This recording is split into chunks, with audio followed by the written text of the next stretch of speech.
Alright, well, for this storytelling time, I'm gonna probably focus on a lesson that I learned. And in this lesson, it's basically me coming to terms with a bit of reality. Um, so yeah, let's get to the beginning. Well, my step grandfather passed away in December 2015. 2016, I ended up living with my grandmother.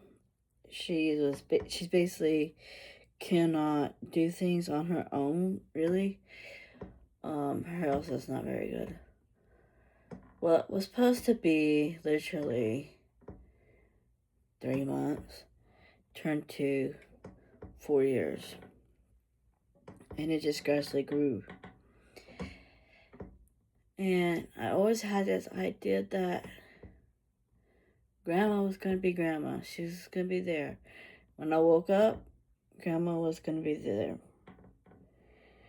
But my problem was I immortalized her instead of realizing that she was human.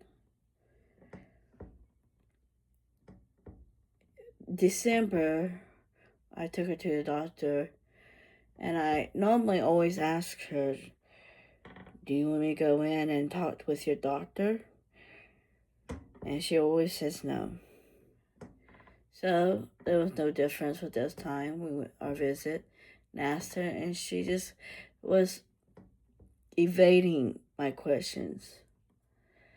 And it was getting close to New Year's, and I noticed that her appetite was changing, and she was having major issues going to the bathroom and everything. And I was getting concerned because that was not normal. We had a New Year Eve tradition, and she wanted to forgo it, and that didn't sound like her.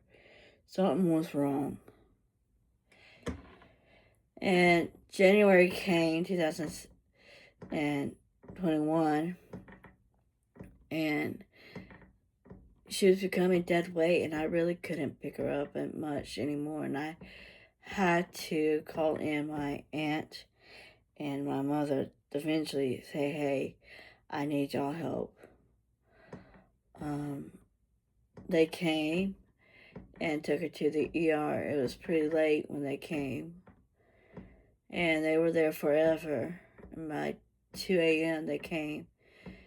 It wasn't too long we get the information that it was cancer, stage 4, uncurable.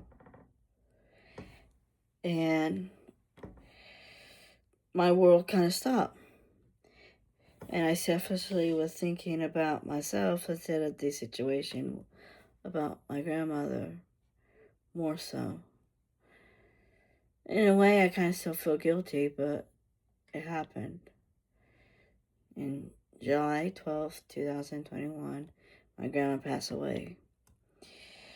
I tried to make a way where I could find a job up in here in Augusta, and I couldn't find nothing. Nobody would want me.